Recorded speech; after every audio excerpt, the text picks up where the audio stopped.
नमस्कार, मैं हूं संजीव श्रीवास्तव। आप देख रहे हैं 4PM न्यूज नेटवर्क।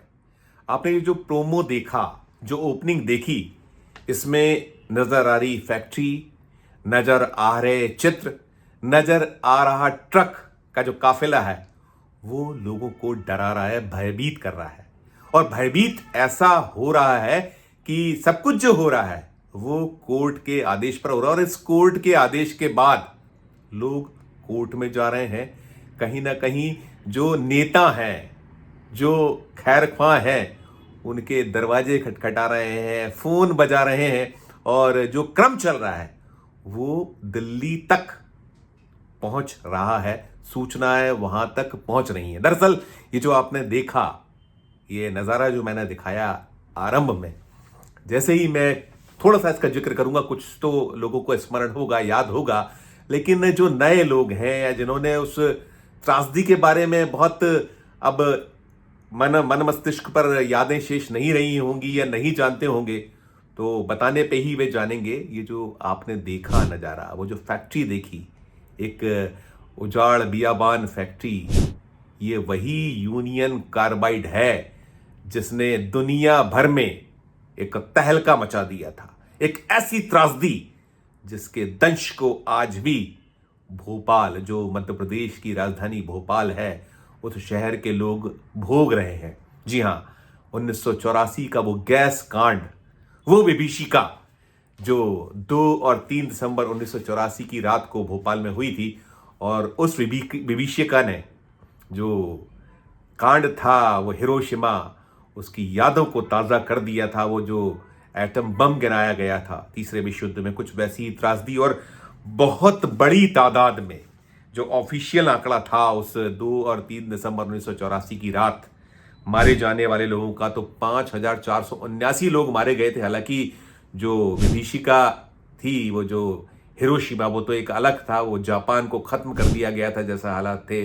लगभग एक ऐसा कांड था जिसको लोग भूलते नहीं हैं, आज भी उसको याद करते हैं। वैसे ही कुछ था, वैसा ही हादसा। लोग कम मारे गए थे, लेकिन एक बहुत बड़ी तादाद में 5 लाख लोग उस पूरा का पूरा जो कांड था उसमें उसके बाद बीमार हो गए थे। उस पूरे के पूरे हाथ से वो MIC जो गैस थी, मिथाइल आइसोसाइनाइट, जो उसके संपर्क में उस रात आया था जब वो यूनियन कार्बाइड कारखाने सदस्य थी, तो उस दंश को आज भी लोग झेल रहे हैं। पीढ़ियां की पीढ़ियां प्रभावित हैं उससे। और अब जो एक मसला मामला है, 40 साल हो रहे हैं, 40 साल बाद उस जो यूनियन कार्बाइड कारखाना जो ये पुराने भोपाल शहर में है, करौंद के इलाके में, वहां अपशिष्ट है, कचरा है। करीब 337 टन जहरीला कचरा, जिसके निपटान को लेकर एक लंबी लड़ाई लड़ी जा रही है। बहुत उसको लेकर प्रयास है और कहीं सिरे चढ़ी थी या चढ़ी है, ऐसा मान सकते हैं। वो जो है, कोर्ट के निर्देश के बाद इस कचरे का निपटान, जो धार जिले का एक पीथमपुर इंडस्ट्रियल एरिया है, वहाँ उसको जलाने, उसको ठिकाने लगाने का एक आदेश हुआ था। तो उसके बाद से एक क्रम चल रहा है। बीते कुछ 3-4-5 दिनों से लगातार वो यूनियन कार्बाइड कारखाने में हलचल है। दिखाता हूं मैं आपको वो हलचल।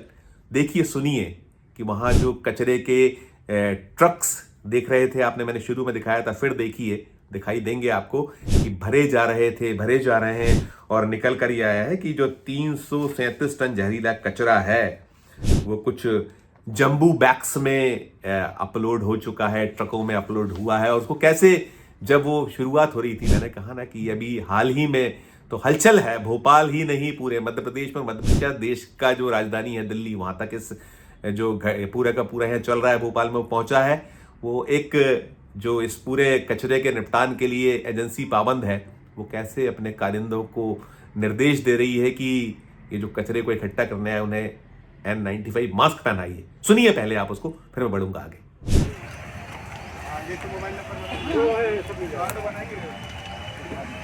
क्यों इनके सबके वो कहाँ है सेफ्टी मास्क? सब हम अंदर जाने को नहीं। अरे N95 मास्क सबको पहनाना भाई, है ना? ऐसे कोई भी एंटर नहीं होगा यार। लेके आइए आप अंदर से। ये आपने देखा सुना, निश्चित तौर पर वो कचरा जो है जहरीला है, इसी जहर ने कहर बरपाया था भोपाल शहर पर, और दुनिया में भोपाल एक नक्शे पर निकल कर आया था, उभर कर आया था कि बड़े तादाद में लोग मारे गए थे और वो सिलसिला थमा नहीं था। बरसों बरस 40 वर्षों से 40 बरस हो गए उस दंश को लोग झेल रहे हैं, और मृतकों की संख्या उस समय जरूर 5479 थी, लेकिन अब ये संख्या एक बहुत बड़ा आंकड़ा अख्तियार कर चुकी है। ये ऑफिशियल आंकड़ा है, ये आज कहते हैं कि ये भी एक बड़ी संख्या में है, और वैसे अनऑफिशियली तो आंकड़ा बहुत बड़ा होता है। वो जो जापान में मारे गए लोगों से ज्यादा लोग मारे गए थे, ऐसा भी कई दावे और प्रतिदावे होते रहे। इस लड़ाई को कुछ लड़ा जा रहा है, और अब जो ये कचरे के निपटान की लड़ाई है, ये अलग, इसको लेकर एक मैंने कहा कि अब फिर कोर्ट कचहरी हो रही है। इसे लेकर जो है जब ये पीथमपुर में इस कचरे के निपटान की तैयारियां हैं, कंटेनर लोड है, और जो यहाँ भोपाल के सीपी हैं, कमिश्नर पुलिस, उनकी देख रेख में पुलिस की भी ड्यूटी है। बाकी जो है मध्य प्रदेश प्रदूषण नियंत्रण बोर्ड है, उसका पूरा अमला लगा हुआ है लगातार, और ये निकल कर आया है। इसको जो पूरी की पूरी इसकी जांच पड़ताली, उसमें कहना है कि अब कचरा वैसा नहीं है जो उस दौर में होता था। 40 बरस हो चुके हैं, 40 बरस से ये कारखाना बंद पड़ा है, फैक्ट्री बंद है यहाँ पर। ये कचरा 337 टन तो कहा यह गया है, जो रिपोर्ट्स आई हैं कि ये अब किसी को नुकसान नहीं पहुंचाएगा। अब इसको ठिकाने लगाने की जब बात है तो फिर कोर्ट कचहरी है। यहाँ जो माना या पाया गया था, ये रिपोर्ट्स थी कि इस कचरे के जो जमीन में जो असर हुए, उसमें जो भूजल हमारा होता है वो प्रभावित हुआ, तमाम स्थिति हुई।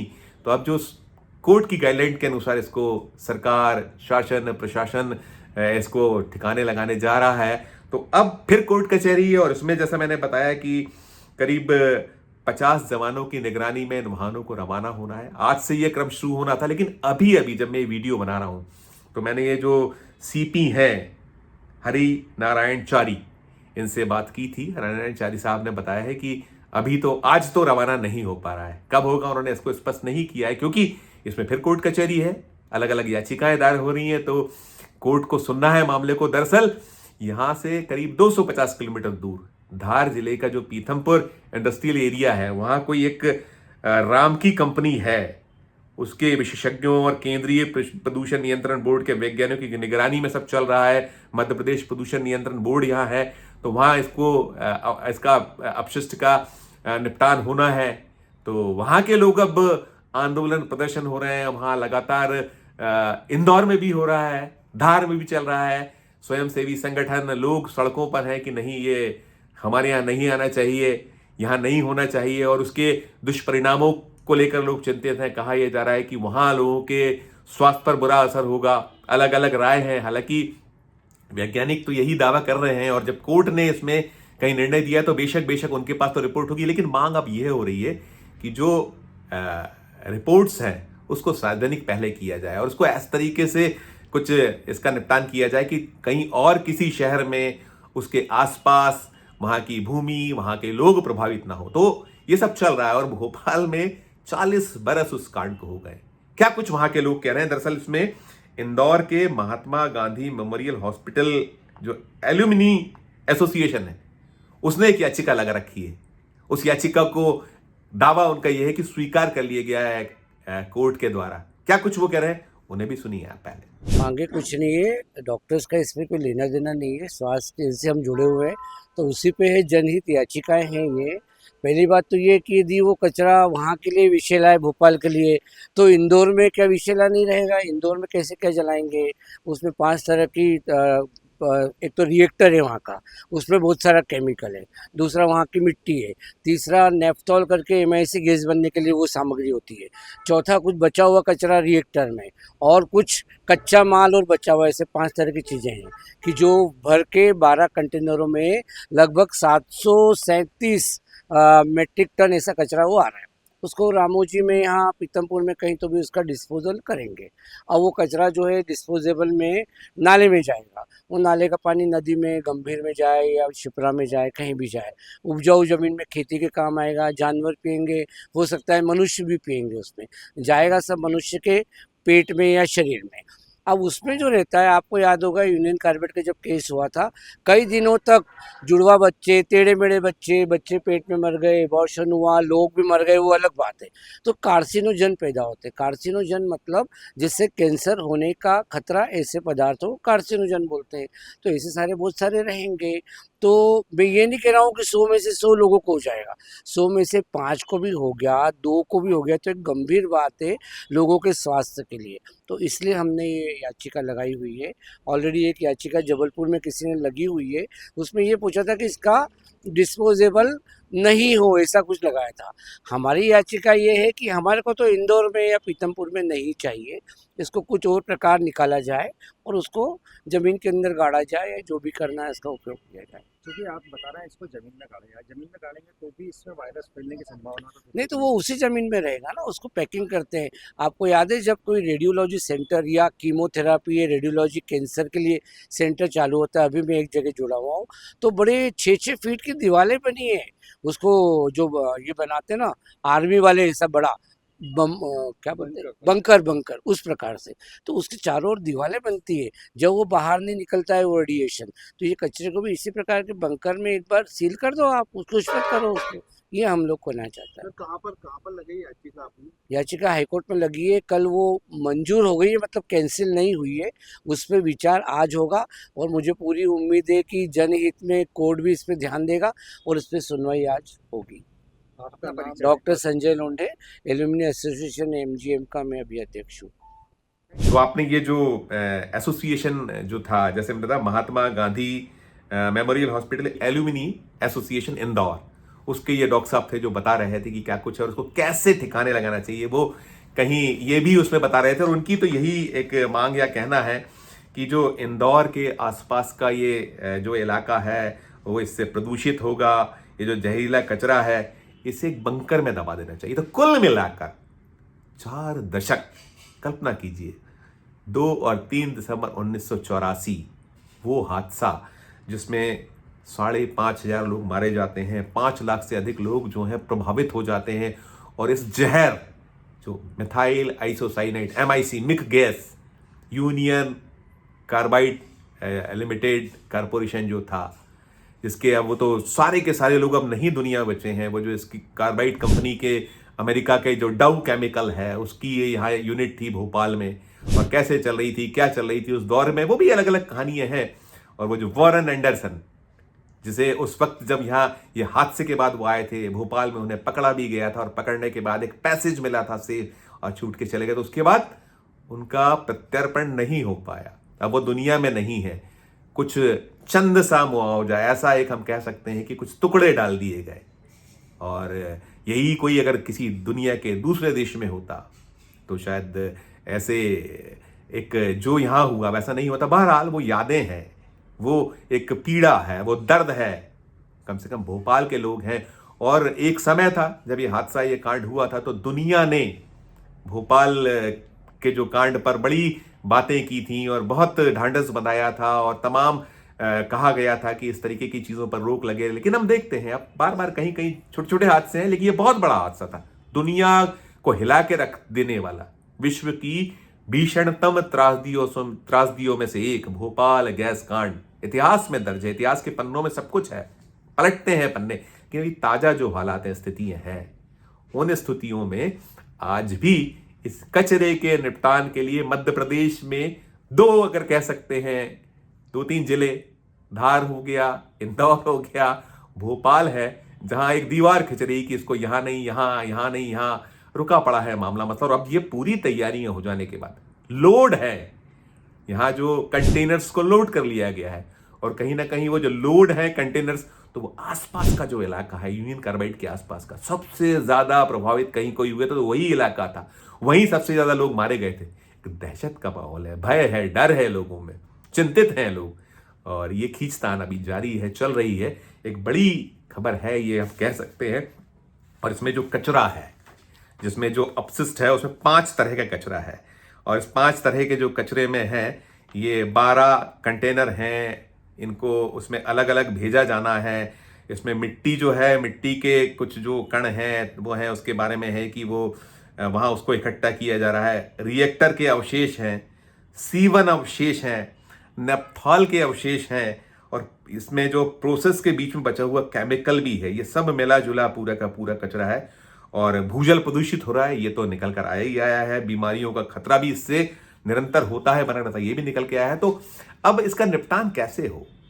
ये लगता है कि जब तक ये सियासतदान है, ये अकेले मध्य प्रदेश राज्य के बूते की बात नहीं है, यहाँ के सियासतदान इसको निपटा पाए। ठीक है कि इस मामले में कोर्ट के निर्देश आए हैं, लेकिन कोर्ट के निर्देश आने के बाद जब अंतिम क्षण है, अंतिम घड़ी है, तो उस समय फिर एक सवाल उठा है। और यहाँ जब केंद्रीय प्रदूषण नियंत्रण बोर्ड है, उसके विशेषज्ञ हैं, मध्य प्रदेश का जो प्रदूषण नियंत्रण बोर्ड है, विशेषज्ञ हैं, पुलिस है, सब मिलकर कहीं ना कहीं उलझे हुए हैं फिलहाल। तो ऐसा लगता है कि जो भारत की सरकार है, केंद्र की जो सत्ता है, उसे संज्ञान में लेना चाहिए, इस मसले को निपटाना चाहिए। यह बहुत हो गया, 4 दशक, कब तक इस दंश को ये भोपाल शहर, ये मध्य प्रदेश झेलता रहेगा? जिम्मेदारी सबकी है, और उस जिम्मेदारी में ठीक है कि यहाँ भाई हैं आपस में, चाहे धार हो, चाहे इंदौर हो, चाहे भोपाल हो, हिस्सा तो एक ही स्टेट का है, लेकिन इसको अब एक अंतिम रूप इसका मिलना चाहिए, होना चाहिए, और इस अवशेष का निपटान बेहद बेहद जरूरी है। क्या कुछ अभी होगा आगे? ये तो अभी जो ताजा हालात हैं, ये आज के हालात है, क्योंकि याचिकाएं लगी हैं, इस पर सुनवाइयों का एक, उस याचिका को स्वीकार करने की बात आपने अभी सुनी थी। क्या कुछ होगा, क्या नहीं होगा, इससे जुड़ा जो अपडेट होगा हम 4 PM के दर्शकों को देंगे। आपको याद होगा बहुत सारे ऐसे दर्शक हैं जिन्हें वो गैस कांड भूले नहीं, उस त्रासदी को उनके भी मस्तिष्क पटल पर बनी हुई है, या वो पलटेंगे इतिहास के पन्नों को तो सब कुछ मिल जाएगा, कैसे उस त्रासदी को भोगा गया था, कैसे आज भी भोग रहे हैं, वो सब कुछ मिल जाएगा। तो इसका निपटान होना चाहिए, यही है, और जो अपडेट होगा हम तक पहुंचाएंगे। इस वीडियो में, इस खबर में फिलहाल इतना ही। हम फिर किसी नए विषय, किसी नई खबर के साथ आपके समक्ष हाजिर होंगे। इस पूरे मसले मामले पर जो है, क्या कुछ सियासतदानों का या जिम्मेदार लोग हैं, उनका रुख और रवैया इस वक्त होना चाहिए, कैसे इस मसले को अंतिम रूप देने के लिए आगे आना चाहिए, उस पर आप अपनी टिप्पणी जरूर कीजिएगा। और खबर अच्छी लगे तो हमारे चैनल को लाइक कीजिए, सब्सक्राइब कीजिए, ज्वाइन का बटन ना दबाया तो ज्वाइन का बटन भी जरूर दबाइए, और प्यार इसने बनाए रखिए और देखते रहिए 4 PM न्यूज नेटवर्क। धन्यवाद, नमस्कार।